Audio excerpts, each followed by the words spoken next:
पत्नी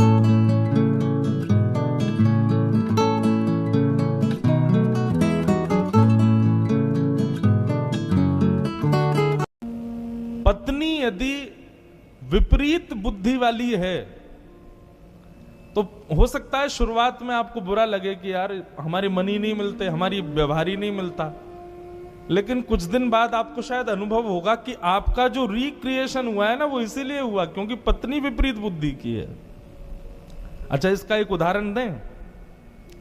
गोस्वामी तुलसीदास जी महाराज, जिन्होंने मानस की रचना की, वो पहले ब्याह नहीं कर रहे थे, लेकिन वो कथा इतनी अच्छी करते थे कि एक ब्राह्मण उनसे कथा में रीझ गया और पीछे पड़ गया, मेरी बेटी से ब्याह करो, मेरी बेटी से ब्याह करो। गोस्वामी जी बोले, भैया हमको ब्याह के चक्कर में नहीं पड़ना, हमको कथा वथा में ही रहने दो, बस ठीक है। इतने में ही महाराज देवादिदेव महादेव प्रकट हो गए और प्रकट होकर के गोस्वामी जी को कहा कि तुमको उस ब्राह्मण की बेटी से ब्याह करना है, उसी से तुम्हारा मंगल होगा। गोस्वामी जी बोले, जब महादेव कह रहे हैं तो इसका मतलब है निश्चित मेरा मंगल ही होगा। गोस्वामी जी ने जैसे ही ब्याह किया, ब्याह के बाद गोस्वामी जी की बुद्धि बदल गई। कैसी हो गई? राम जी की जगह पत्नी में ही आसक्त हो गए। अब तो 24 घंटा उसी को निहारना, उसी को देखना। कथा कहीं होती तो बस यूं रहता, कब पूरी हो मैं जाऊं और अपनी पत्नी से मिलूं। इतना प्रेम अपनी पत्नी से करते। लेकिन बंधुओं, शास्त्र आज्ञा करता है अति सर्वत्र वर्जयेत, अति हर चीज की बुरी होती है। पहले तो अच्छा लगता था गोस्वामी जी की पत्नी को, बाद में उसको चिढ़ होने लगी। बोले 24 घंटा मुझे ही देखते रहते हैं, इनको बस मैं ही चाहिए।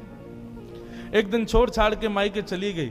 रात्रि में सोए थे गोस्वामी जी, उठ करके देखा तो देखा पत्नी है नहीं। व्याकुल हो गए, विरह कातर हो गए, रोने लगे, कहां चली गई।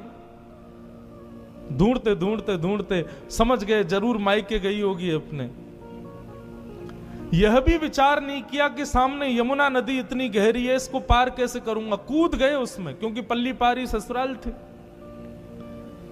शव बहता हुआ आया, यह भी विचार नहीं किया कि मरा हुआ शव है, इसका सम्मान करूं। उसी को नाव बना के बह गए। जैसे तैसे गिरते पड़ते अपने ससुराल पहुंचे। पत्नी से जाके बोले, तुम मुझे छोड़ के क्यों आ गई। गोस्वामी जी की दीन अवस्था देख करके पत्नी को दया नहीं आई, क्रोध आया। बोले, आप प्रेम करते हो मुझसे? बहुत प्रेम करता हूं। अरे मुझसे प्रेम नहीं करते हो, इस हाड़ मांस के पुतले से प्रेम करते हो आप। कल को मेरे प्राण निकल गए तो क्या होगा? बोले, मेरे भी निकल जाएंगे। बोले, ऐसा प्रेम यदि राम जी से किया होता ना तो आज राम जी मिल गए होते तुमको।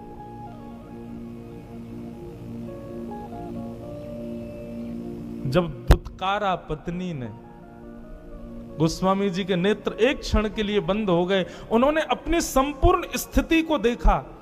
सारा शरीर अस्त व्यस्त हो गया, शरीर से दुर्गंध शव की आ रही है, कांटे लगे हैं पैरों में। ऐसी दीन अवस्था एक साधारण सी कन्या के लिए मेरी, और वह भी मेरे सामने खड़े होकर मुझे ही डांट रही है। निश्चित है कि यह अवस्था यदि राम जी के लिए हुई होती, इतना व्याकुल, इतनी तड़प राम जी से मिलने के लिए हुई होती, तो निश्चित राम जी मिल गए होते।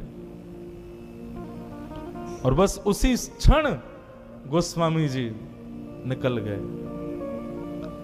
और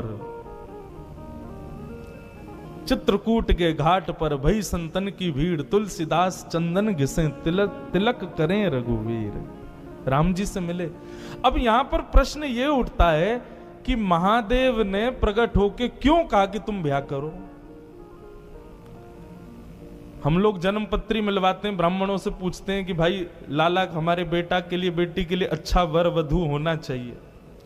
आप निश्चित एक बात मानिएगा, जन्म पत्री के बाद बेटी लड़का लड़की की बनेगी और उनका जीवन अच्छा चलेगा तो समझो ये सामान्य बात है। लेकिन लड़की के घर आते ही उसकी विपरीत बुद्धि से पति का यदि रिक्रिएशन हो गया, उसकी बुद्धि शायद और कहीं लग जाए, किसी और भाव में आ जाए, तो निश्चित समझना ये संबंध उसी भाव से हुआ है जिस भाव से गोस्वामी जी का हुआ। महादेव ने क्यों कहा कि तुम ब्याह करो? क्योंकि महादेव जानते थे जब तक पत्नी की डांट नहीं पड़ेगी तब तक ये राम जी से मिलने के लिए लालायत होगा ही नहीं। इसलिए महादेव प्रकट हुए। एक गांव में एक तत्ववेत्ता रहता था, तत्व चिंतक। उनकी पत्नी बड़ी खतरनाक थी, मारती थी उनको, गांव के सामने पीट देती थी कभी कभी तो, लेकिन वो तत्ववेत्ता थे, सब उनका सम्मान करते थे। एक गांव का बालक, उसका पूरा परिवार उसके पीछे पड़ा था, ब्याह कर लो, ब्याह कर लो, ब्याह कर लो। तो उसने बहुत मना किया। अंत में जाके उसने कहा कि ऐसा क्या बहाना लगाऊं कि मेरा ब्याह ही ना हो। तो उसने कह दिया, यदि वो तत्ववेत्ता बोल देंगे कि ब्याह कर लो तो मैं कर लूंगा, क्योंकि उसको लगा वो कभी नहीं बोल सकते। उनकी पत्नी इतनी खतरनाक है, वो सबको यही राय देंगे कि भाई तुम भी ब्याह मत करो। गांव के सब लोग गए तत्ववेत्ता के पास, जाके बोले हमारा बेटा ब्याह नहीं कर रहा, कह रहा आप कहोगे तो करूंगा। बेटे ने कहा, कहिए भगवान मुझे ब्याह करना चाहिए कि नहीं? बोले बिल्कुल कर लो, अभी कर लो, इसी वक्त कर लो। बालक बोला, आप कैसे कह सकते हो? आप तो खुद दूध के जले हो, छाछ फूंक फूंक के पीनी चाहिए और दूसरों को भी बोलना चाहिए ऐसा ही कि फूंक फूंक के पियो, जल ना जाओ। लेकिन आप तो मुझे खुद जलाने के लिए ही आज्ञा दे रहे हो। आप कह रहे हो ब्याह कर लूं। अरे नहीं, आप जैसी पत्नी मेरी आ गई तो तत्ववेत्ता बोले, देखो तुम्हारे मन के अनुरूप पत्नी आ गई तो बढ़िया, खुशी खुशी जीना, और यदि विपरीत बुद्धि वाली पत्नी आ गई तो एक की जगह दो तत्ववेत्ता हो जाएंगे एक ही गांव में, तुम भी तत्व चिंतक बन जाओगे। मैं तत्व चिंतक बना हूं किस लिए? क्योंकि मेरी पत्नी विपरीत है। एक बार कनाडा में कथा कर रहा था मैं, तो वहां एक माता जी आई। माता जी तो नहीं थी, थोड़ी युवाई थी, लेकिन ब्याह नया ही हुआ था उनका। बोली, महाराज जी मैंने इतने सोमवार व्रत किए, मैंने शंकर जी को इतना दूध चढ़ाया, इतना ये किया, ब्राह्मणों ने जो बताया मैंने सब किया, मेरे पति बिल्कुल विपरीत मिले मुझे। मैंने कहा मां, मैंने उनको भी यही कथा सुनाई। मैंने कहा देखो, पति यदि मन के अनुकूल मिल गया होता तो पूरा मन पति में ही लग जाता। पति मन के अनुकूल नहीं है, इसलिए आप कथा में बैठी हो आज। अनुकूल मिल जाएगा तो पूरा मन उसी को दे दोगे। प्रतिकूल मिला तो जितना थोड़ा बहुत मन बचा था वो ठाकुर जी को दे रहे हो ना।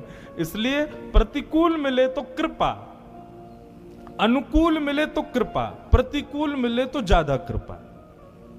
इसलिए प्रसन्न रहो भैया। होई सोई जो राम रचे राखा। ठाकुर जी ने सबका रचा हुआ है, जिसका जैसे जहां जैसे होना है होगा।